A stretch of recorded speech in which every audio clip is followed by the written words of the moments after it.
बहुत सावधानी से सुनिएगा।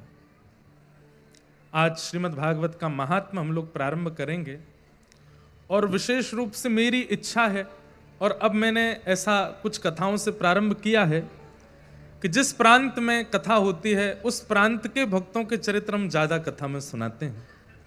तो क्योंकि गुजरात में कथा है तो गुजरात के श्री नरसिंह मेहता हैं, गुजरात के श्री रामदास बोढ़ाना हैं जिनके लिए श्री डाकोर जी में द्वारिकाधीश पधारे, गुजरात में ही भक्तिमती मीराबाई पधारी और यहीं द्वारिकाधीश में विलीन हुई, और भी कई भक्तों के चरित्र श्री गुजरात से संबंध रखते हैं। तो उन सब भक्तों के चरित्रों के मध्य भक्ति वर्धन करते हुए हम लोग कथा रस का पान करेंगे।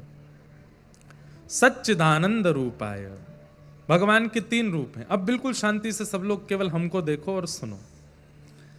सत्य, चैतन्य और आनंद, ये 3 रूप हैं ठाकुर जी के।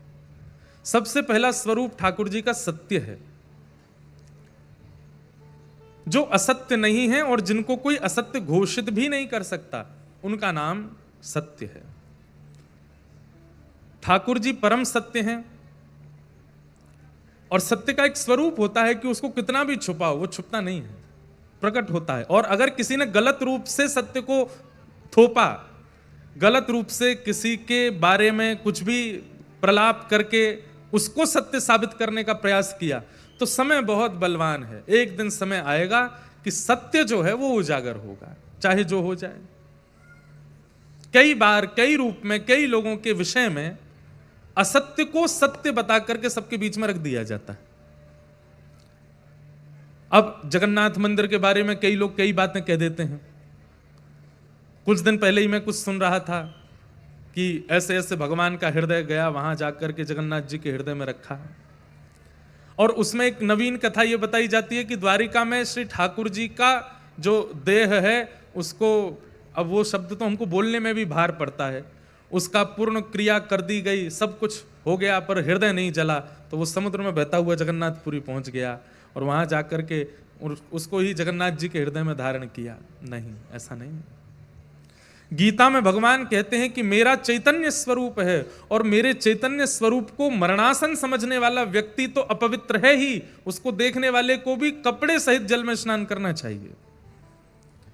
ठाकुर जी चैतन्य है, ठाकुर जी चिन्मय है, उनका शरीर कभी पांच भौतिक हमारी तरह देह नहीं है ठाकुर जी का। ठाकुर जी चैतन्य है और जो चैतन्य है उनका कभी अंत नहीं होता, वो प्रकट होते हैं और फिर अंतर ध्यान हो जाते हैं। तो कई जगह कई बातों को सत्य प्रेषित करके थोपा जाता है कि ये सत्य है और यही सत्य है, ऐसा नहीं। सत्य का स्वभाव है, अगर असत्य को भी सत्य बना करके कह दिया गया होगा तो समय की प्रतीक्षा कीजिए, एक दिन सत्य प्रकट होगा। जो कभी किसी के छुपाए छुप नहीं सकता, किसी के रोके रुक नहीं सकता, उसी को सत्य कहते हैं और वो परमात्मा है। लेकिन एक बात का ध्यान रखिएगा बंधुओं, समय सत्य को प्रकट करवाता है। कई बार समय से पूर्व और समय के बाद सत्य का प्रकट होना आवश्यक नहीं होता, उसका नियमित समय है, वो तभी प्रकट होगा। अभी आप सबके बीच गा देता हूं 2 पंक्ति। एक पद गाया है, नवीन पद, कुछ दिन में आप सबके बीच में आएगा। हमारे भोजपुरी जो सिनेमा है उसके एक अच्छे अभिनेता हैं और अभी इस वक्त दिल्ली में वो राजनीति में भी हैं, हमारे मनोज तिवारी जी। उनकी गृहिणी ने एक सुंदर भाव दास से गवाया, अभी अचानक मुझे याद आया तो मैंने कहा कि मैं 2 पंक्ति गाऊं। समय होत बलवान पर जो समय से भी बलवान है, कृष्ण उनका नाम है। त्रेता में जो राम है, द्वापर में वही श्याम है, कृष्ण उनका नाम है।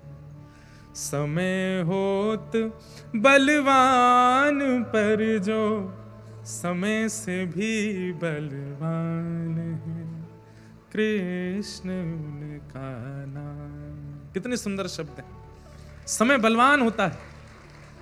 कई बार समय, एक बात याद रखिएगा, हम हमेशा कहते आए और हमेशा कहते रहेंगे, संसार दुखालय है, दुखालयम शाश्वतम। यहां पर किसी के जीवन में दुख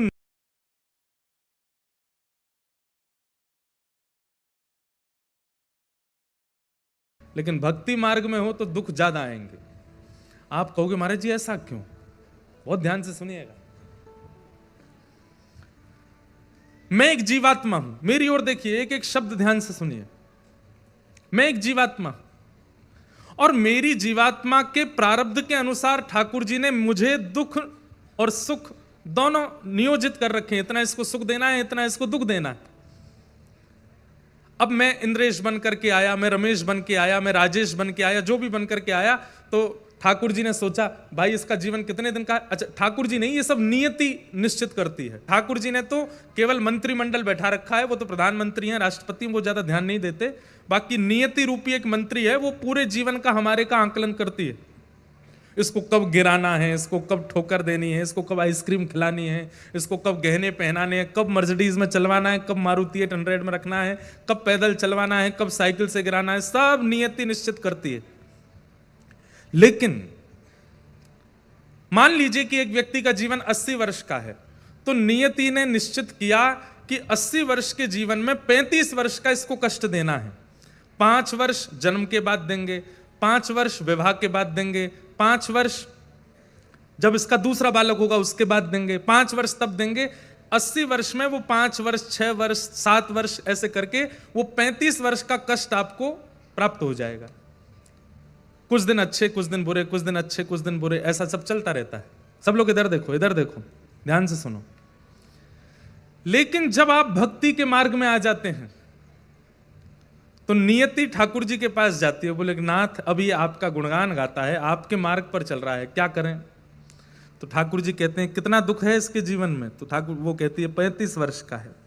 बोले उसके बाद फिर इसके 3-4 जन्म और होने हैं, उनमें भी 40 वर्ष, 35 वर्ष इतना इसका दुख है। ठाकुर जी कहते हैं 4 जन्मों के सारे दुख इकट्ठे करो और एक बार में ही सब खत्म करवाओ, आगे के छोड़ो ही मत। इसका पुनर्जन्म नहीं होना है।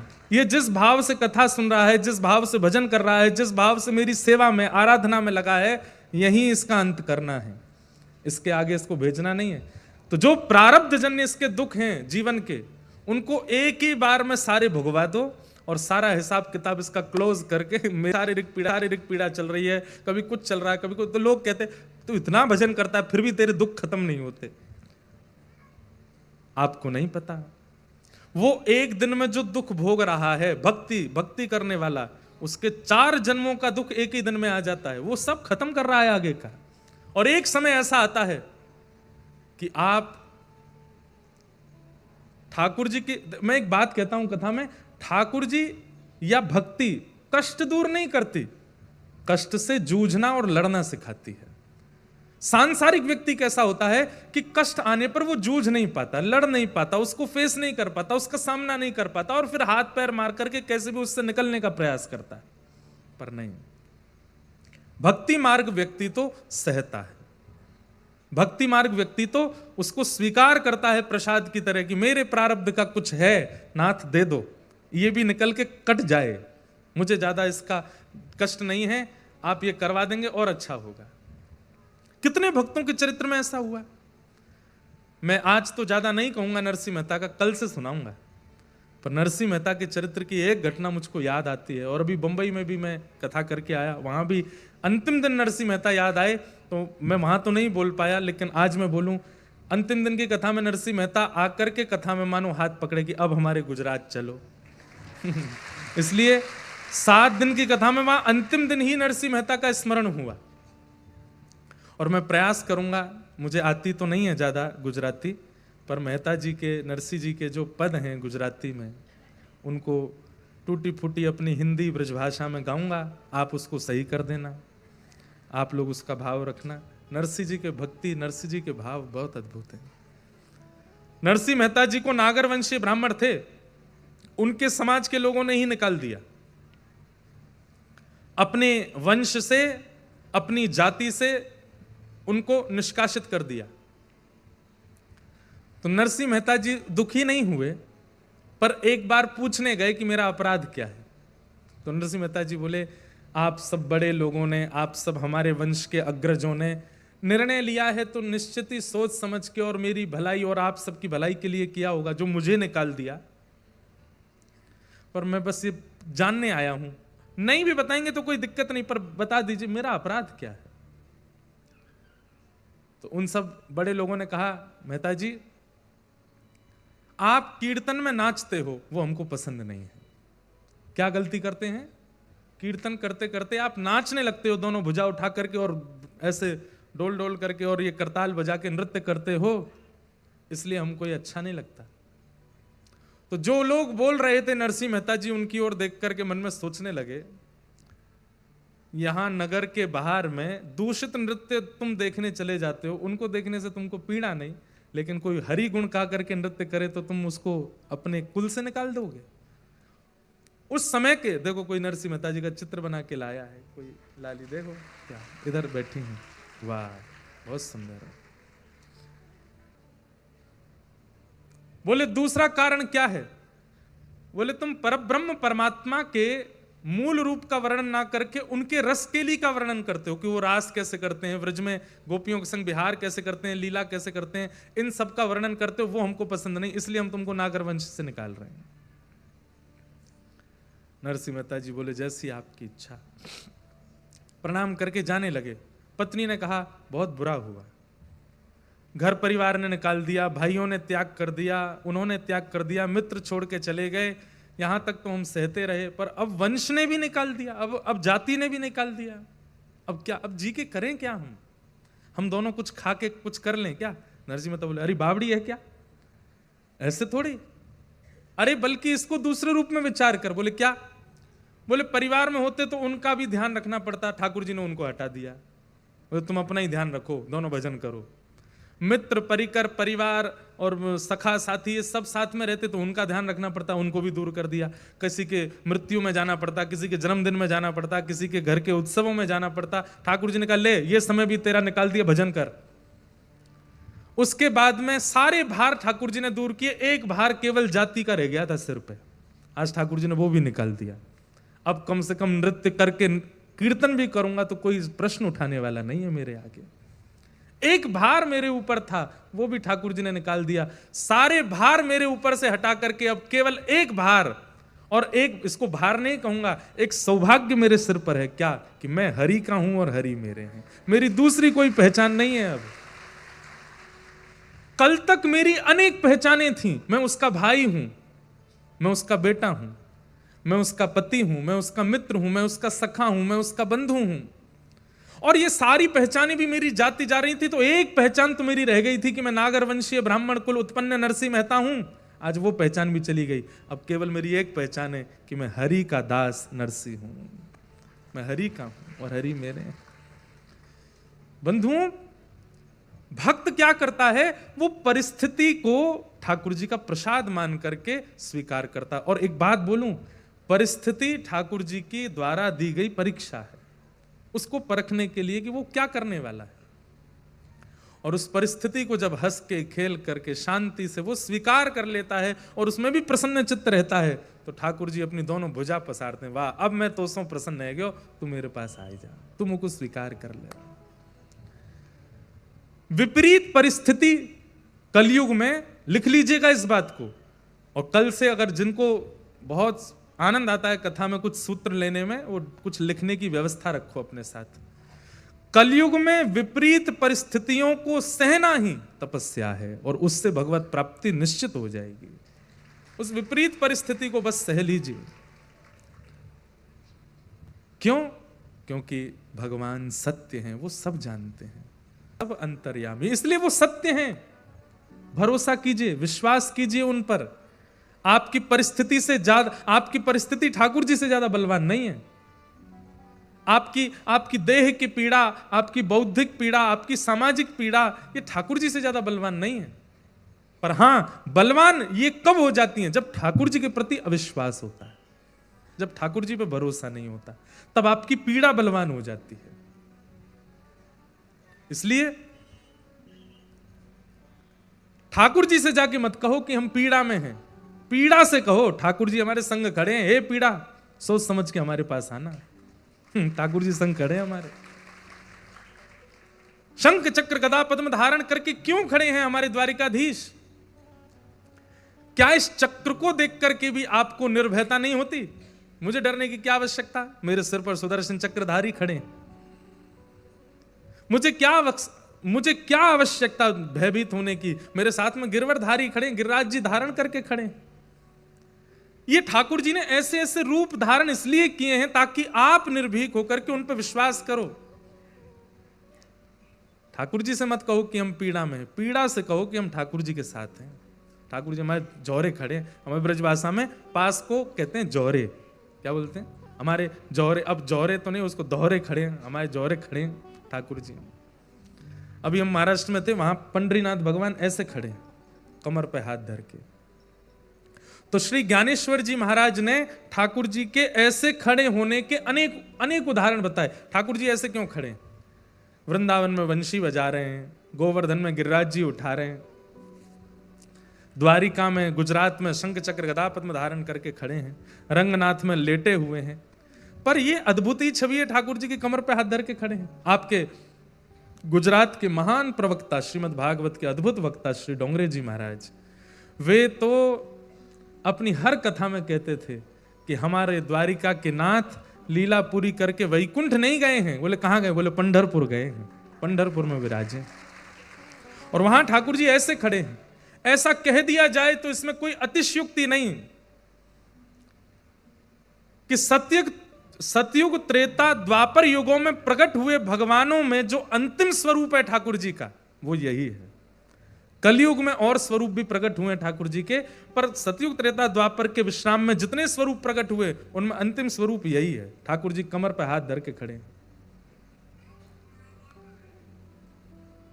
आद्य गुरु शंकराचार्य भगवान ने भी उनको देख करके पांडुरंग भगवान के ऊपर लिख दिया, परब्रह्म लिंगम भजे पांडुरंगम। बोले परब्रह्म साक्षात यदि मैंने कहीं देखा तो पंढरपुर में देखा। ये आद्य गुरु शंकराचार्य कह रहे हैं। तो ज्ञानेश्वर माउली कहते हैं, क्योंकि अभी महाराष्ट्र से आया ना, तो थोड़ी तो वहां की सुगंधी निकलेगी ना भीतर से।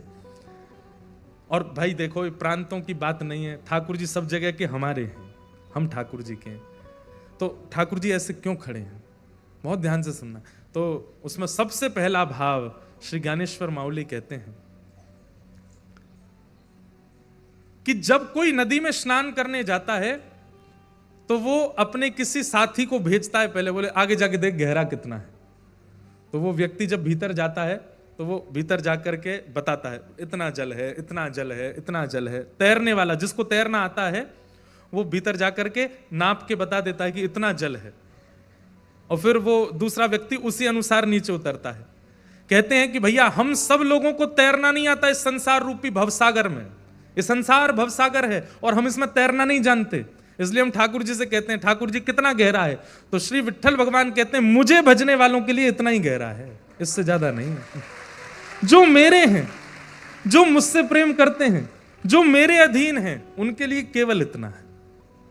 बाकियों के लिए इससे ऊपर हो सकता है, पर जो मेरे सामने खड़े हैं, जो मुझे देख रहे हैं, मेरा दर्शन कर रहे हैं, उनके लिए इतना ही है। तो पहला भाव, कितना सुंदर भाव है। दूसरा भाव, ठाकुर जी प्रतीक्षा में खड़े हैं। जब किसी की प्रतीक्षा होती है तो व्यक्ति चाहे एक हाथ से, दोनों हाथ से ऐसे ही खड़ा होता है, या जैसे किसी को ढूंढ रहे हैं, बहुत देर हो गई, वो कह रहा है 10 मिनट में आ रहा हूं, 5 मिनट में आ रहा हूं, बस मोड़ से मुड़ गया।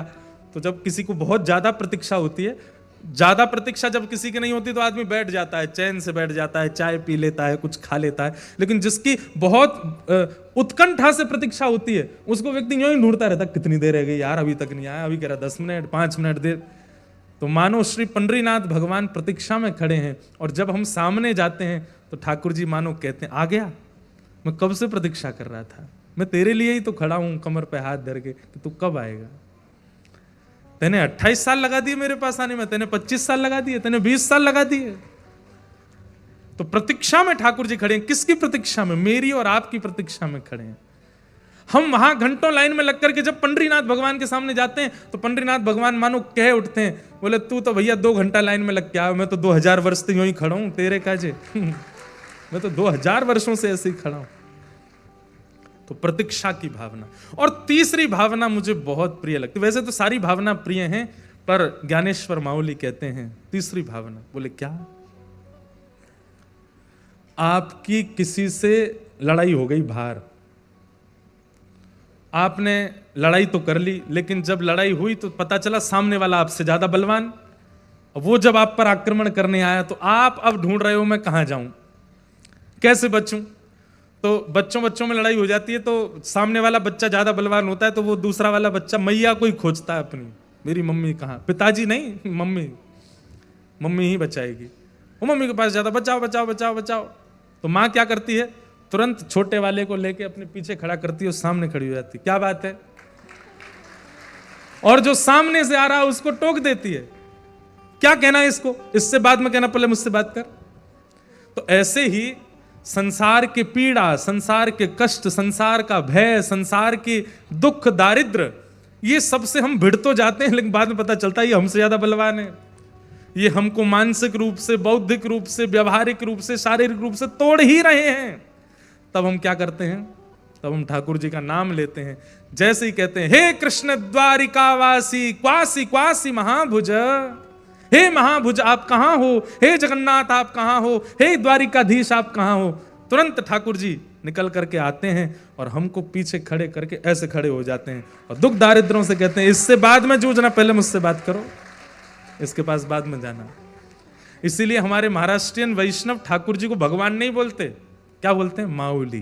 क्या बोलते हैं, माउली मतलब मैया, ये हमारी मैया है, ये हमारी माता जी है।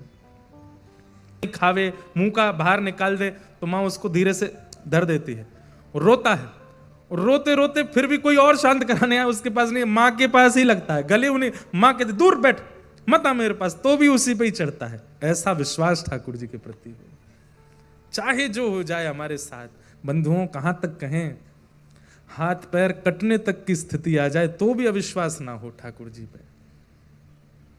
कथा सुनाऊंगा एक दिन आएगी तो, मोरध्वज राजा की। भगवान ने आधा शरीर काट के मंगवा लिया, काटने को तैयार हो गए, लेकिन ठाकुर जी पे अविश्वास नहीं। कथा भक्ति नाम जप तिलक स्वरूप गुरु कृपा और कुछ सिखावे ना सिखावे, विश्वास सीखिए ठाकुर जी के प्रति। भरोसो दृढ़ इन चरणन केरो, श्री वल्लभ नक चंद्र छटाबिन, सब जग माही अंधेरो, सूर कहां कहे दुविध आंधरो, बिना मूल को चेरो। अरे मैं बिना नेत्र वाला पूरी दुनिया के वो दर्शन कर लेता हूं जो दुनिया नहीं कर पाती, किसकी कृपा से, केवल अपने गुरु के प्रति भरोसा, विश्वास।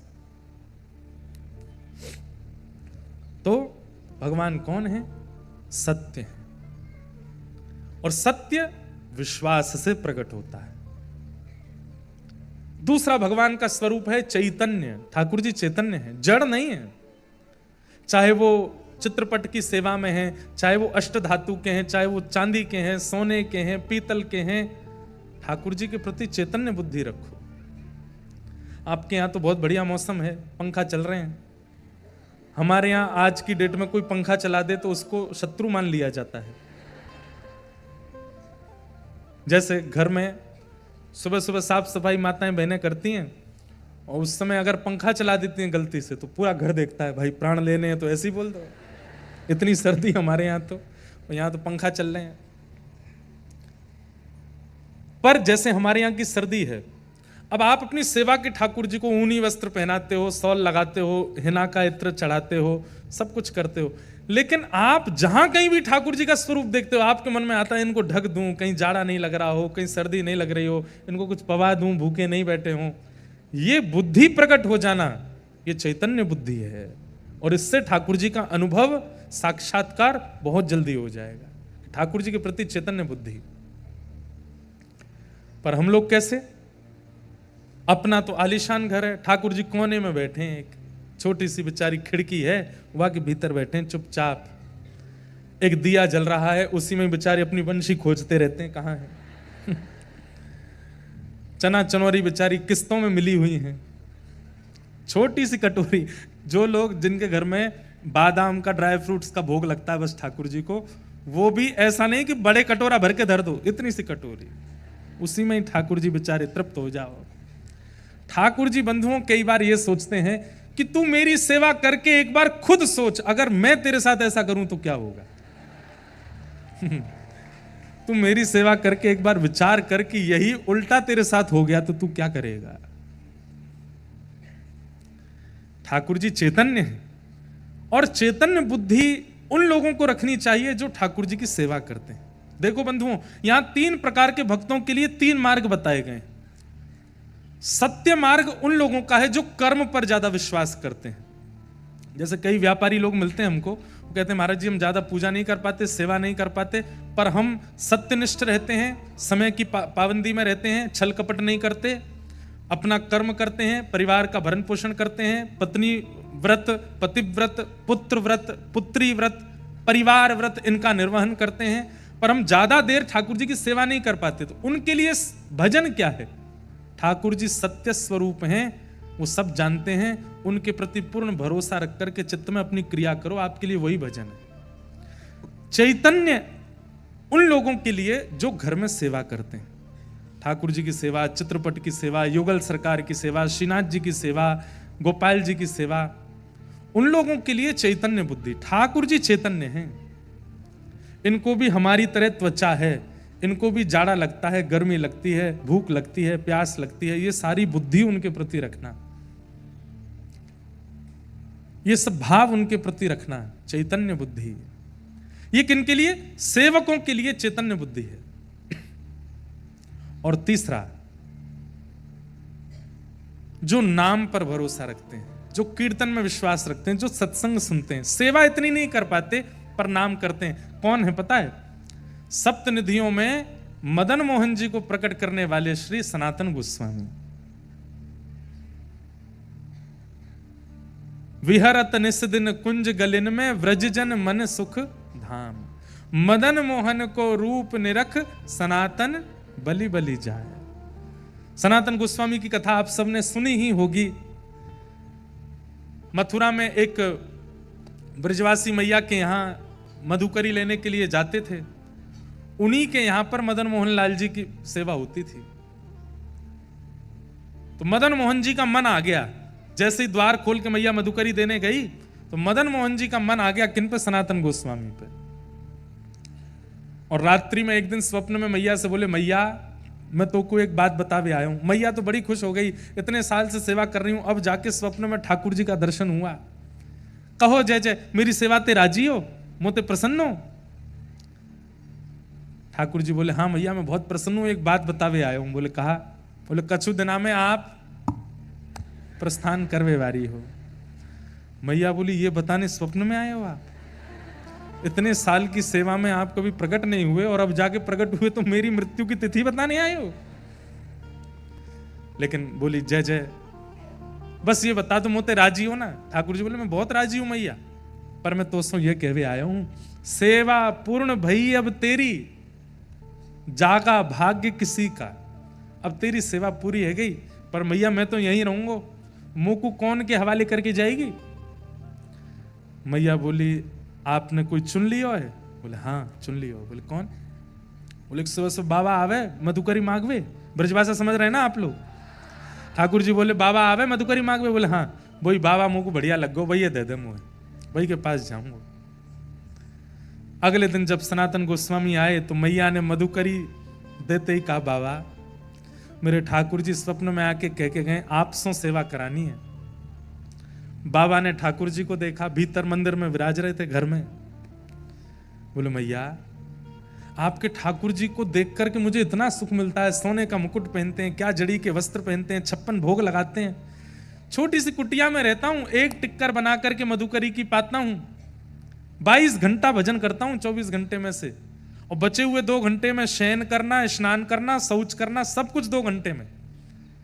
ये राज घराने के ठाकुर जी मेरी कुटिया में कैसे रहेंगे? एक बार मेरी व्यवस्था बता दो इनको, मैं ज्यादा चट्टपने नहीं करा पाऊंगा इनको, मैं ज्यादा आभूषण नहीं पहना पाऊंगा इनको, मैं ज्यादा व्यवस्था इनकी एक कपड़े में लेके जाऊंगा और हो सकता है अंतिम श्वास तक एक ही कपड़ा में रखूं। और एक टिक्कर बना के, टिक्कर समझते हैं, रोटला, आपकी गुजराती में रोटला बनता है।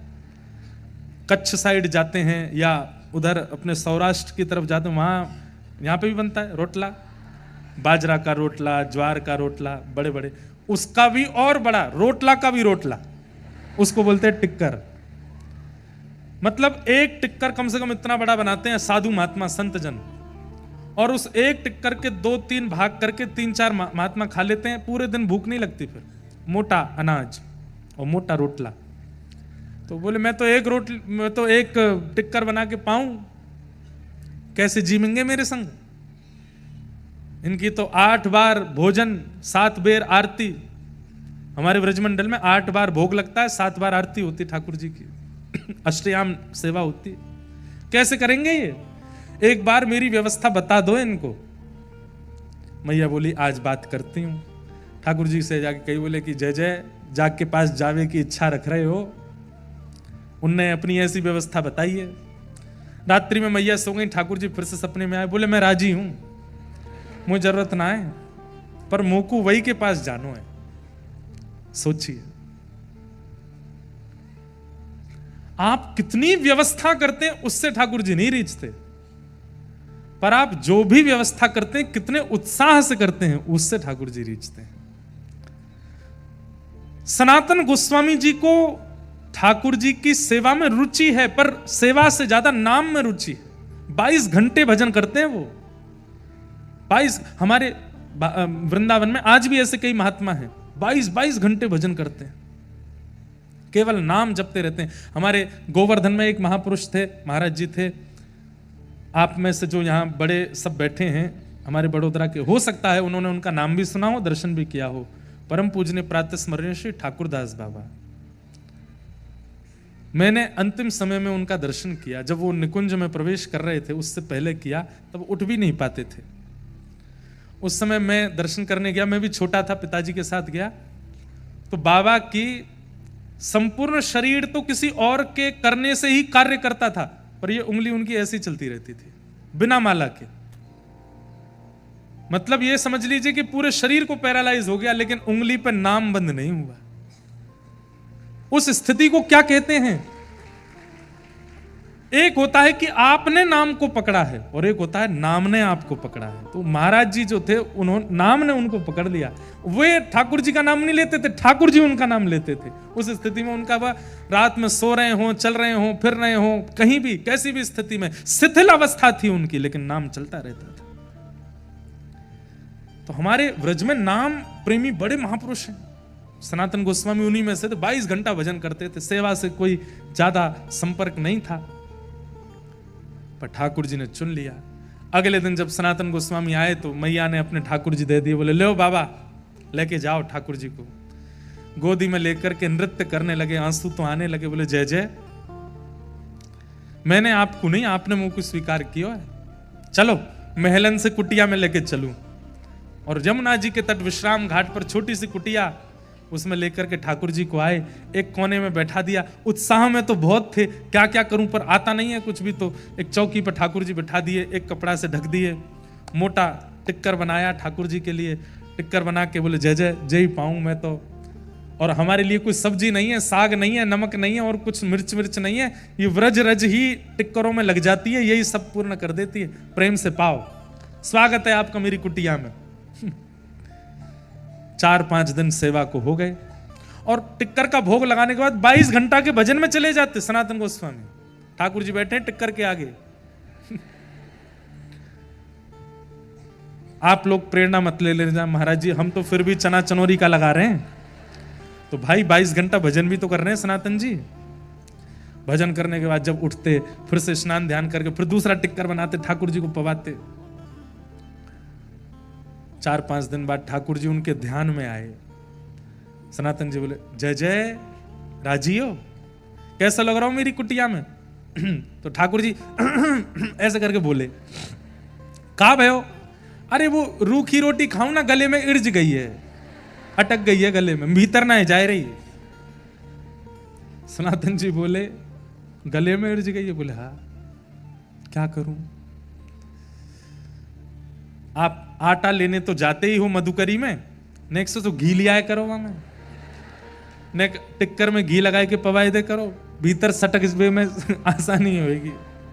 जय जय, इतना तो करूंगा, घी ले आऊंगा।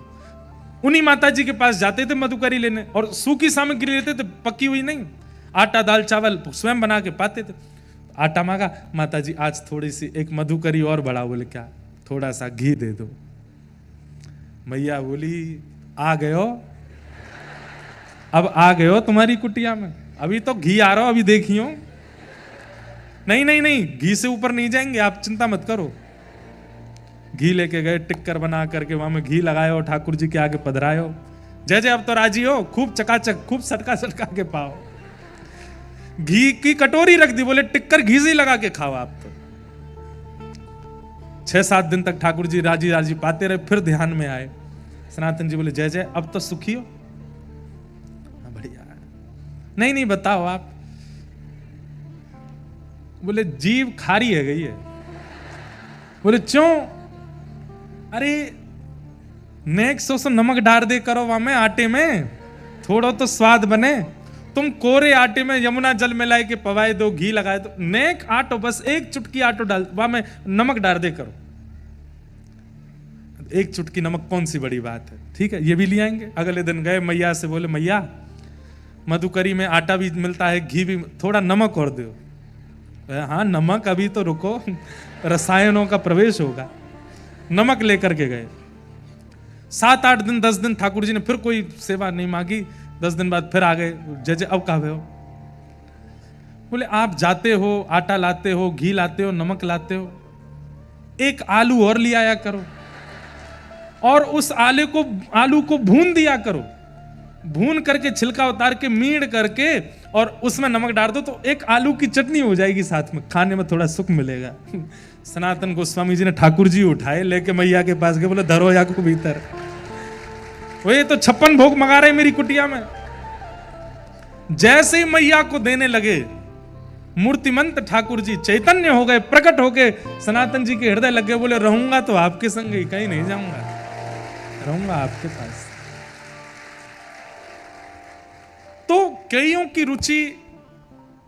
रुचि सेवा में होती है, कईयों की रुचि कथा में, सत्संग में होती है, कईयों की रुचि नाम में होती है। तो जिनकी रुचि नाम में है, जिनकी रुचि कथा में है, उनको ठाकुर जी आनंद स्वरूप प्रदान करते हैं, सच्चिदानंद रूपाय।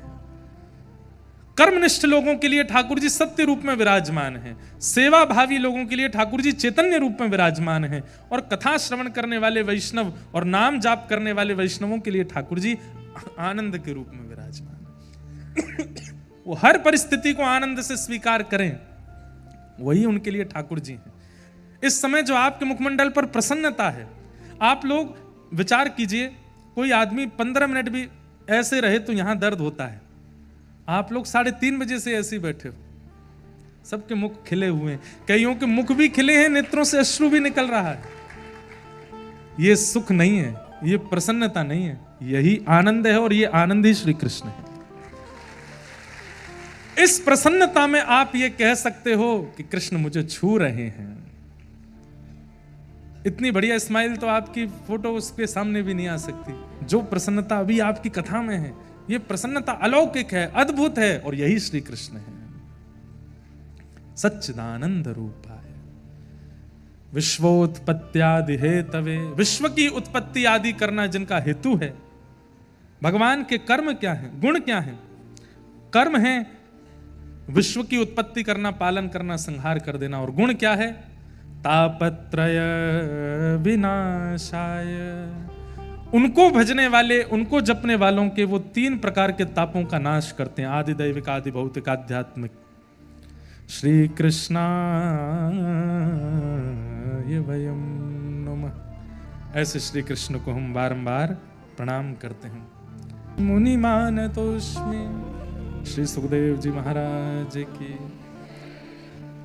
महात्म के 2य श्लोक में श्री शुकाचार्य जी को वर्णन किया। सब लोग इधर देखिए, कोई रहने दीजिए, बहुत सुंदर भाव है। बंधुओं देखिए, एक बात हम आपसे कहें, जहां भक्त समुदाय खूब संख्या में बैठा होता है ना, हमको तरंगें आती हैं आप लोगों से, और वो तरंगें कुछ नए नए भाव प्रकट कराने की आज्ञा करती रहती हैं। एक बहुत सुंदर भाव है, ध्यान से सुनना। श्री शुकाचार्य जी कौन है, सुखदेव जी कौन है, अनेक भाव, अनेक कथाएं, व्यास जी के पुत्र आदि आदि हमने अनेक बार कथाओं में, और भी हमारे महापुरुष सब सुनाते रहते हैं। एक बहुत सुंदर भाव एक महापुरुष के द्वारा सुना हुआ।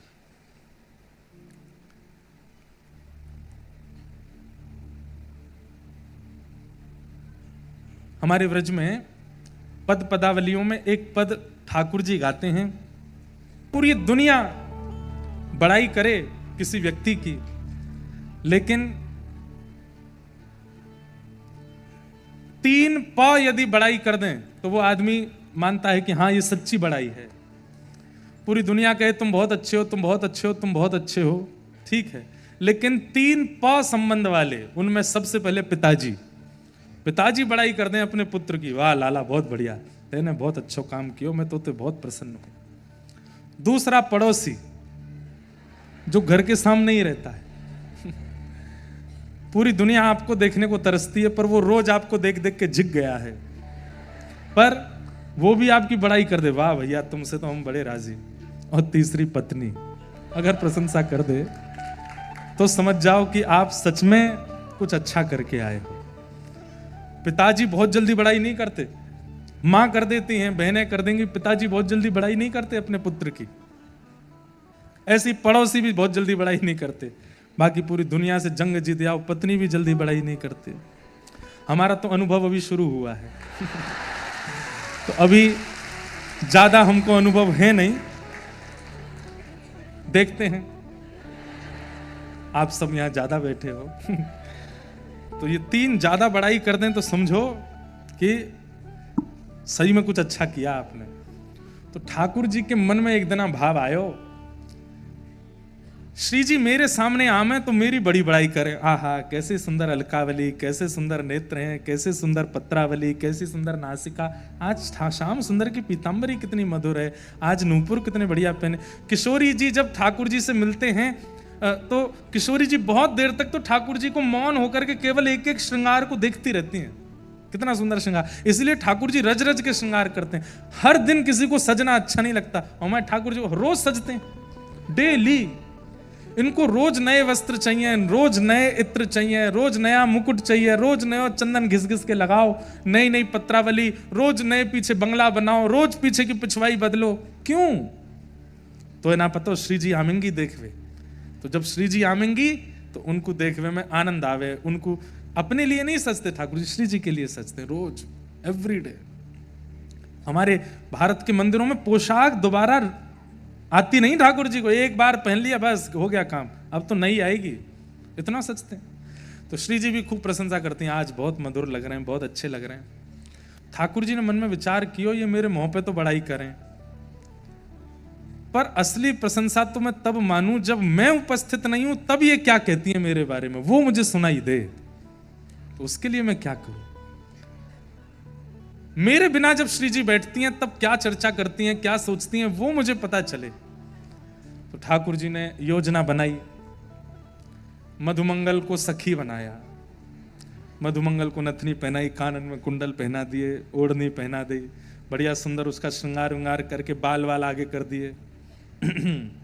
ए मधुमंगल बोला हाँ तू श्री जी के समूह में चला जा, और वहां बैठ करके बस ये सुनना कि वो मेरी अनुपस्थिति में मेरी क्या बात करती हैं, वो मुझे आके बताना। पहले बार तो मधुमंगल सखी बन के वो जैसी चलने लगा तो उसकी चाल ऐसी मर्दानी वाली, ठाकुर जी बोले ऐसे नहीं चलना, 2 मिनट में पकड़ा जाएगा, थोड़ी चलना अदब से चले, ऐसे चलते हैं। सिखाया उसको। मधुमंगल थोड़ी दूर गया, लौट के आ गया, बोले लाला, बोले एक बड़ी दिक्कत है, बोले कहा मोए हर 15 मिनट में भूख लगे, और माँ श्री जी क्या मैं कौनते मांगूंगो? ठाकुर जी बोले तो मैं खवा के भेज रहा हूँ, खूब सारो खवा के भेज रहा हूँ, और तू लौट के आएगा फिर दोबारा सबरो खवाऊंगा, माँ मत बोलियो कोई ते। मधुमंगल को खूब खवा पवा के भेजो, पहुंच गयो। श्री जी के साथ में इतनी सखियां चलती हैं कि कोई एकाध नहीं आ भी जाए तो पता नहीं चलता। तो मधुमंगल सखी बन के आ गया, श्री जी के समूह में आकर के चलन लगो। थोड़ी देर में भूख लगी आई उसको। अब भूख में जब व्यक्ति आता है तो उसको और कुछ फिर पता नहीं चलता। और जिसको बहुत भूख में, कई लोग ऐसे होते हैं कि भूख में मौन हो गए, भूख में व्याकुल हो रहे हैं, कई लोग हंसते हैं, पानी वानी पी लेते हैं भाई भूख। लेकिन कई लोगों का मैंने स्वभाव देखा, आपके भी झुंड में या परिवार में या मित्र में एक ऐसा होगा, उसको गुस्सा बहुत आता है, उसको भूख लगती है तो वो चिड़चिड़ाता है, गुस्सा आता है कि मुझे कुछ दो खाने को। मधुमंगल ऐसी स्थिति में आ गया कि महाराज सखियों को कौन ही मारे। सखियां कहें अरे तू कौन सी है, मुझे बात मत करे, और सबको झटकावे। बोले ऐसी सखी तो कोई नहीं हमारे समूह में। जैसे तैसे करके महाराज मधुमंगल ने 2-2.5 घंटे निकाले, फिर भागा वापस। ठाकुर जी यहाँ चाव में बैठे थे 56 भोग मंगा करके। मधुमंगल दौड़ा आ रहा है सामने से। मधुमंगल बैठ जा, लाला सही में बता कहा बात सुन के आए हो? श्री जी कहा कह रहे? बोले पहले मुझको खवा दे। बोले ले तू पुआ खा, माल पुआ खा, रबड़ी खा, कलाकंद खा, ये खा वो सब खवाए, अब बता कहा बात है? वो लाला मैं भूख में इतना व्याकुल भयो कि मैंने कभी सुनो ही नहीं। मैं 2 घंटा बैठ के आया, मुझको कोई सुनाई नहीं दी। ठाकुर जी बोले दारी के अब तू 2 दिन व्रत करेगा, कुछ नहीं मिलेगा तेको। ठाकुर जी ने और भी कई उपाय अपनाए, लेकिन किसी भी उपाय से अनुपस्थिति में श्री जी क्या बात करती हैं ये नहीं सुनाई दिया। तो एक दिन ठाकुर जी ने एक तोते का रूप धारण किया, एक सुख बन गए। आहा, तरवर छाओ तीर यमुना के, सुआ पढ़ावत डोले। सुख बन गए ठाकुर जी। और सुख बन करके जिस मार्ग से श्री जी जा रही हैं, उस मार्ग में एक वृक्ष पर ठाकुर जी जाकर के बैठ गए। और जैसे ही किशोरी जी आई, तुरंत वो तो कृष्ण कृष्ण कृष्ण कृष्ण कृष्ण कृष्ण कृष्ण कृष्ण कृष्ण, और जैसे तोता बोलता है कृष्ण कृष्ण कृष्ण, वैसे बोलने लगे। श्री जी को नाम इतना प्रिय है ठाकुर जी का, इतना प्रिय है कि कोई एक बार बोल दे तो श्री जी उसको पास बैठा लेते हैं कि मेरे कान में तेरा स्वर जा तो रहे, बोल तो रहे।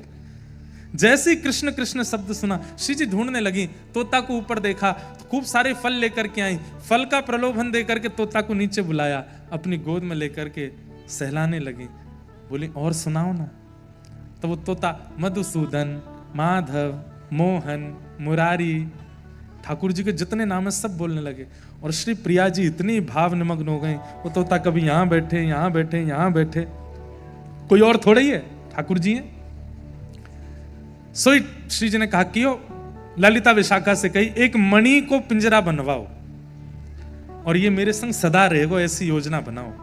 मणि को पिंजरा मंगा करके वहां में जैसे ही ठाकुर जी भीतर पधरा, ठाकुर जी बोले अब मैं क्या करूंगा, ये तो थोड़ी बहुत देर के काजे में आयो, इनने तो मुझको भीतर ही धल लियो। और श्री जी कहें तेरी एक ही सेवा है। बोले कहा 24 घंटे हर क्षण ठाकुर जी को नाम बोलते रहे, मुंह को सुनाई देने चाहिए, बस और कुछ नहीं। ठाकुर जी तो अनेक रूप आए, विष्णवे प्रभ विष्णवे, अनेक रूप धारण कर लेते हैं। तो जब निकुंज लीला हुई तो स्वयं ठाकुर जी तोता रूप में तो बैठे ही हैं, प्रत्यक्ष रूप में ठाकुर जी बन करके आए। और ठाकुर जी ने आकर के श्री जी के साथ रास विहार किया। अचानक ठाकुर जी चिंता में बैठे तो श्री जी बोली हे श्याम सुंदर आप इतने चिंतित क्यों? बोले कलिकाल प्रारंभ हो गया है और इस कलिकाल के प्रारंभ में मेरी भक्ति का प्रचार करने के लिए इस संसार में किसी को भेजना है। मैं सोच रहा हूं किसको भेजूं। श्री जी बोली आप क्या गुण देखते हैं उसमें जो आपका जाकर के प्रचार करे? तो ठाकुर जी बोले जो 24 घंटा मेरो आपको स्मरण करता हो वो ही नीचे जाके प्रचार कर सकता है। तब किशोरी जी तुरंत उस मणि पिंजरे को लेके आई, बोले ये तोता बढ़िया है, बहुत सुंदर, देखो 24 घंटा आपको नाम गाते रहे। तब ठाकुर जी और किशोरी जी ने ठाकुर जी के ही स्वरूप उस सुख स्वरूप तोते को आज्ञा की कि अब आप धराधाम पर जाओ और धराधाम पर जाकर के सब में घर घर में जन जन में भक्ति का प्रचार करो। और वही सुख तोता किशोरी जी का जो ठाकुर जी ही हैं, वही पृथ्वी पर श्री वेदव्यास जी के तनु के रूप में, पुत्र के रूप में, श्री सुखदेव जी महाराज के रूप में प्रकट हुए। बोलो सुखदेव जी महाराज की। तत्रा भवत भगवान व्यास पुत्रो। अब यहां दो बातें हैं कि भगवान शब्द किसके लिए प्रयोग किया गया। एक बात तो कही जाती है कि व्यास भगवान, और दूसरी बात कही जाती है कि व्यास जी के जो पुत्र हैं वो भी भगवान ही हैं। बंधुओं, आज 5000 वर्ष हो गए कलयुग को प्रारंभ हुए, श्रीमद् भागवत जी की कथा पूरे विश्व में चल रही है। किसकी कृपा से? सुखदेव जी की कृपा से। ये कोई मानव या कोई जीव नहीं कर सकता कि उसका एक प्रयोजन हजारों वर्षों तक चलता रहे। ये तो ठाकुर जी ने ही किया है, इसीलिए घर घर में जन जन में भागवत का प्रचार चल ही रहा है। तो सुखदेव जी कौन है? स्वयं ठाकुर जी ही सुख स्वरूप बन करके आए हैं, अपनी लीला और भक्तों की लीला हम सब तक पहुंचाने के लिए। ऐसे श्री सुखदेव जी को हम बारंबार प्रणाम करते हैं। महात्म में 88,000 सौनकादि ऋषि सूत जी महाराज से प्रश्न करते हैं और प्रश्न करते हुए कहते हैं, श्रेयसाम यद भवेत् श्रेय पावनानां च पावनम कृष्ण प्राप्तिकरं शाश्वत साधनम तद्वदाधुना। श्रेष्ठ से श्रेष्ठ इस कलिकाल में भगवत प्राप्ति का क्या साधन है? कृपा करके मुझे बताओ। मुझे ठाकुर जी कैसे मिलेंगे? हमें ठाकुर जी कैसे मिलेंगे? कृपा करके हमें बताओ। बहुत सावधानी से सब लोग सुनिएगा। तब सूत जी महाराज उत्तर देते हुए कहते हैं, क्या? कालव्याल मुखग्रास त्रास निर्णास हेतवे श्रीमद्भागवतं शास्त्रम कलौकीरेण भाषितम। काल रूपी व्याल यानी कि सर्प, काल रूपी सर्प के मुख में मैं आप हम सब लोग ग्रास के रूप में हैं। वो जब अपना मुख बंद कर ले तब हमारी मृत्यु कभी भी हो सकती है। और उस मृत्यु के भय से बचने के लिए पूरा विश्व कर्म कर रहा है। उस मृत्यु के भय को दूर करने वाली और मृत्यु को उत्सव बनाने वाली एक ही स्थिति है संसार में। क्या? श्रीमद् भागवती वार्ता, श्रीमद् भागवत की कथा। उसका आश्रय जो ले लेगा उसकी मृत्यु उत्सव बन जाएगी और कहीं ना कहीं वो अपने जीवन काल में भगवत साक्षात्कार कर लेगा। इसलिए भागवत का आश्रय लो। भागवत ही कृपा करके आपको ठाकुर जी का अनुभव और दर्शन करा सकती है। सब ने पूछा, 88,000 सौनकादि ऋषि कहने लगे, श्रीमद् भागवत में ऐसा क्या है कि उससे भगवत दर्शन हो जाता है? और पूर्व में किसी को हुआ है जो हम इतना विश्वास कर लें? तब बताया गया, बोले एक बार की बात है, नारद जी महाराज भ्रमण करते हुए बद्रीनाथ गए। मैं थोड़ा महात्मा का प्रसंग कह रहा हूं, ध्यान से सुने। अच्छा, एक मैं निवेदन कर दूं, जिन लोगों को 7 बजे से पूर्व जाने का भाव रहता है वो कृपा करके वैसी जगह बैठें कि वहां से सहज ही उठ के वो जा सकें, और जिन्हें संपूर्ण कथा सुनने का संकल्प है वो प्रत्यक्ष बैठें सन्मुख, ताकि उनके उठने पर श्रोताओं को और वक्ता को दोनों को, कोई उठ के गए नहीं है, सब बैठे हैं। 2-4 लोग गए तो इसलिए मैं ये बात पहले ही कह दूं कि मध्य के बीच के लोग उठे ना, क्योंकि आगे पीछे के लोग जो हैं वो सब बड़े भाव से सुनते हैं। हम भी प्रवाह में सुनाते हैं तो प्रवाह खंडित होता है ऐसे। और नामदेव जी महाराज इसको कलिकाल का सबसे बड़ा पाप बताते हैं कि आप सत्संग और संकीर्तन को मध्य में छोड़ के जाते हैं। कोई बहुत अति जरूरी कार्य आ जाए तो ही क्षमा प्रार्थी होकर के जाना चाहिए, नहीं तो सत्संग का संपूर्ण लाभ। दूध का भोग रखा, बैठ गए, बोले पाओ। एक दिन निकल गया, नहीं पिया ठाकुर जी ने। नामदेव जी बोले आप नहीं पियोगे तो मैं भी नहीं पीऊंगा। दूसरा दिन दूध का भोग रखा, दूसरे दिन भी नहीं पिया, बोले मैं भी नहीं पीऊंगा। तीसरा दिन ठाकुर जी के आगे दूध रखा, आधा दिन निकल गया, ठाकुर जी ने फिर नहीं पिया। नामदेव जी बोले सुनो, मुझको पीना है, मुझको भूख लगी है और आप पी नहीं रहे हो, आपको बिना पवाए पी। ठाकुर जी प्रकट हो गए तुरंत, श्री पंडरीनाथ भगवान प्रकट हो गए, तुरंत दूध मुख से लगा के पीने लगे। नामदेव जी को पिलाया। ए नामा, ठाकुर जी नामा बोलते थे नामदेव जी को, बहुत सुंदर चरित्र है नामदेव जी का। ए नामा, बोले हाँ, ये कोई बात है? तेने मेरे सारे नियम कानून तोड़ दिए। बोले क्यों? 3 दिन में प्रकट कर दिया। अरे भाई कम से कम 3 साल तो लगाता।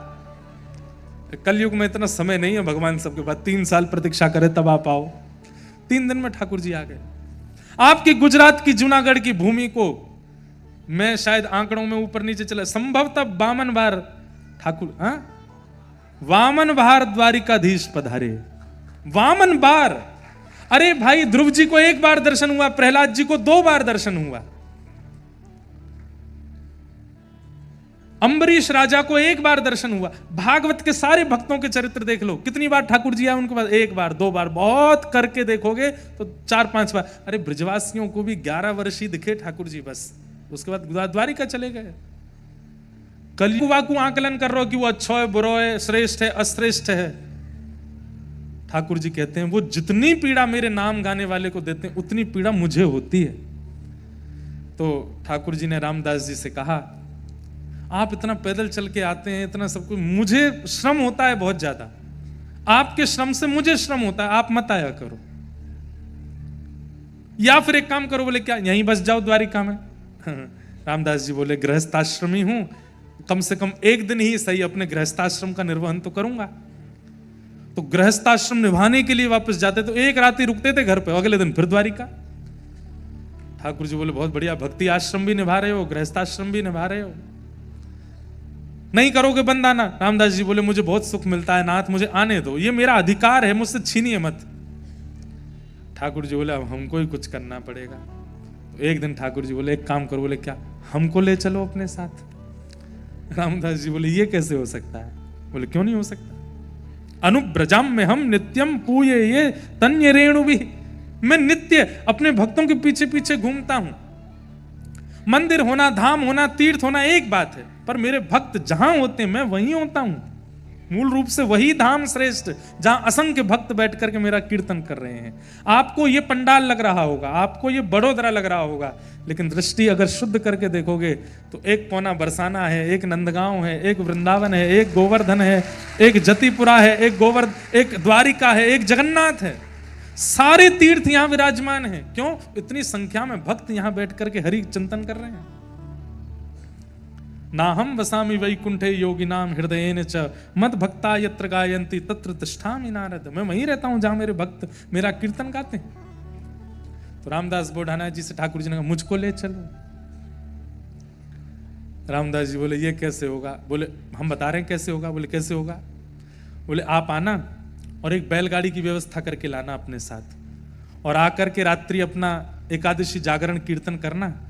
पुजारी पंडा आवेंगे उससे पहले ही मैं गर्भगृह के द्वार खोल दूंगा, तुम भीतर से मुझको ले जाना।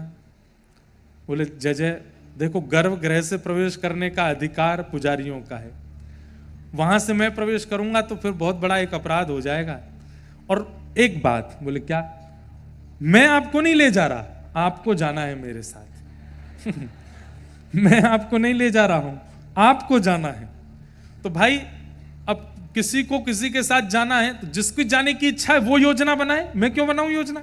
हाँ बैलगाड़ी में ले आऊंगा, बाकी मंदिर से बाहर मैं नहीं लेके आऊंगा, आप खुद आओ। ठाकुर जी बोले तो फिर हम एक काम करते हैं। बोले क्या? पीछे खिड़की हम उससे तोड़ के बाहर आ जाएंगे। बोले हाँ, तब तो लगेगा भी कि हाँ प्रेम के वश आप गए हो, सामने से जाना कोई जाना है। रामदास जी गए, रात भर कीर्तन किया। प्रातः काल का समय होते ही रामदास जी तो प्रणाम करके जय जय मैं जाऊं, प्रतीक्षा करूं बैलगाड़ी पे। ठाकुर जी पीछे की खिड़की तोड़ करके बाहर निकले। आज भी वो खिड़की है, क्या बोलते हैं आपके गुजरात में उसको? हाँ? बाड़ी, रामदास बोढ़ाना की बाड़ी। अब जो भी बोलते हो। द्वारिकाधीश जी वहां से निकल करके आए। सोचिए रामदास जी नीचे खड़े, रथ चलाने का तुम पीछे बैठो हम चलाते हैं। रथ चलाने लगे। ठाकुर जी का स्पर्श करते ही महाराज वो तो जो बैल थे वो तो गरुण जी हो गए, और गरुण जी होते ही महाराज वो तो हवा की तरह बात करते हुए पहुंच गए। रामदास जी बोले जय जय, आपने हमको पहले ये कोई मंत्र बता दिया होता तो इतनी एकादशियां हम भी गरुण जी पे ही बैठ के कर लेते। बोले अब कोई बात नहीं, अब तो तुम्हारे पास ही आ गए हम। बोले आप प्रभु सीधे अगर गांव में पहुंच जाएंगे कोई बिना व्यवस्था योजना के, और पीछे से सब आ रहे हैं तो बहुत दिक्कत हो जाएगी, कोई और योजना बनाओ। ठाकुर जी बोले यहाँ पे एक ये बावड़ी है, एक तालाब है, इसमें तुम हमको छुपा दो, और पीछे से सब आएंगे, जांच पड़ताल करेंगे, कुछ नहीं मिलेगा, लौट जाएंगे, फिर हम विराजमान हो जाएंगे। ठीक है, ठाकुर जी को नीचे विराजमान कर दिया। यहाँ से सब पुजारियों ने आकर के जैसी जांच पड़ताल की, बोले तुम्हारी बैलगाड़ी में आए क्या? ठाकुर जी को लेके चुरा के लाए हो? बोले देख लो कुछ नहीं है। बैलगाड़ी के पीछे गाड़ी पूरी जांच की, कुछ नहीं मिला। तभी एक पुजारी जी को ठाकुर जी की पीताम्बरी मिल गई, थोड़े से पटका मिल गया। देखो देखो देखो द्वारिकाधीश जी के वस्त्र हैं ये, तो झूठ बोलता है, इसने कहीं छुपा दिया है ठाकुर जी को। पुजारियों ने बहुत मारा रामदास जी को, जैसे ही मारते हुए बोले हमें लगता है इस बावड़ी में छुपाए, नीचे जाके देखो। नीचे जाके देखा तो जल का जो वर्ण था वो रक्त वर्ण का हो गया, और वहीं एक जगह एक गुफासी में ठाकुर जी का श्री स्वरूप विराजमान, और उसी में ही वो घाव प्रकट हो गए जो रामदास जी को दिए। ठाकुर जी वहीं नाराज होकर के बोले मेरे भक्त को पीड़ा दी है आप लोगों ने, मेरे प्रेमी को पीड़ा दी है, वो पीड़ा मुझको लगी है, और इस पीड़ा के कारण मेरे अंग से देखो रक्त प्रवाहित हो रहा है, कितना जघन्य पाप किया तुम लोगों ने। सब हाथ पांव जोड़ने लगे, जैसे हमसे अपराध हो गया। ठाकुर जी को औषधि आदि लगाई गई, ठाकुर जी को ऊपर लाके बीच में बिठाया, एक तरफ रामदास जी बैठे, एक तरफ द्वारिका के सब पुजारी बैठे।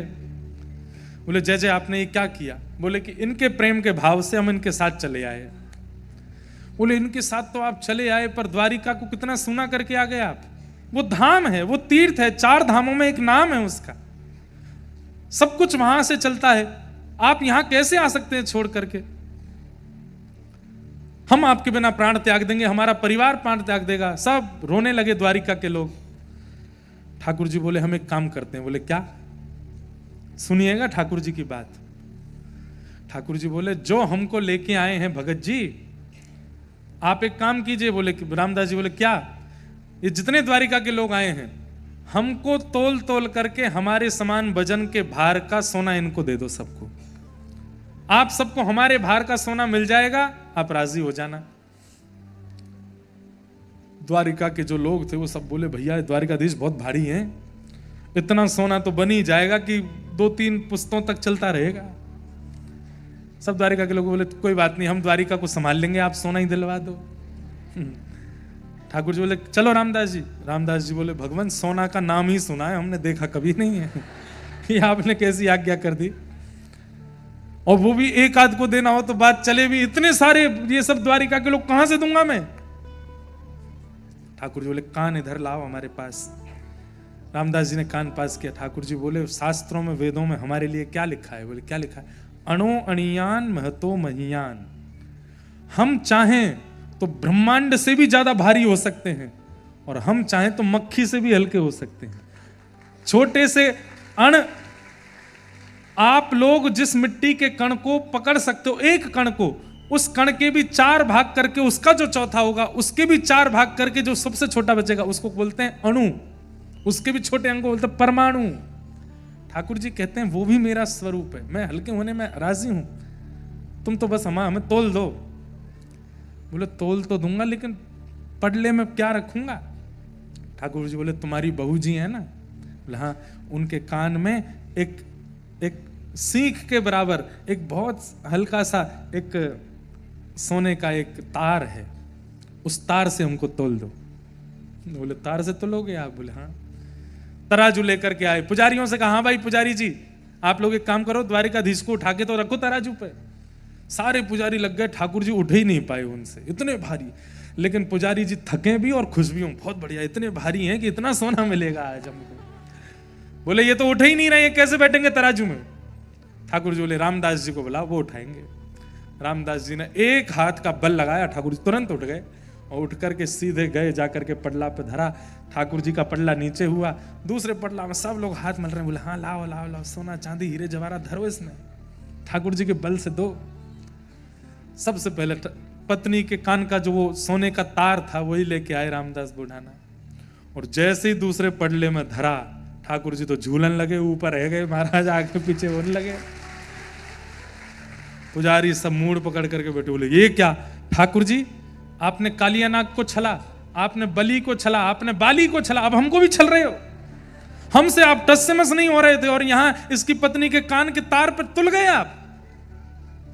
ठाकुर जी बोले तुम्हारा लोभ मुझे हल्का कर रहा है, इनका प्रेम मुझे हल्का कर रहा है, और तुम्हारा लोभ मुझे भारी कर रहा है। ये लोभ तुम्हारे चित्त में है, इस कारण से मैं भारी हो रहा हूं। रामदास बुढ़ाना जैसा प्रेम लेकर के आओ, ये तार भी मुझसे भारी हो जाएगा, मैं इतना हल्का हो जाऊंगा, इतना सामान्य हो जाऊंगा। रही बात, चाहे तुम जैसे प्रयास कर लो, अब मैं रामदास को छोड़ के जाना नहीं चाहता, मैं यहीं रहूंगा। और श्री रामदास बोढ़ाना के घर में ठाकुर जी विराजमान हो गए।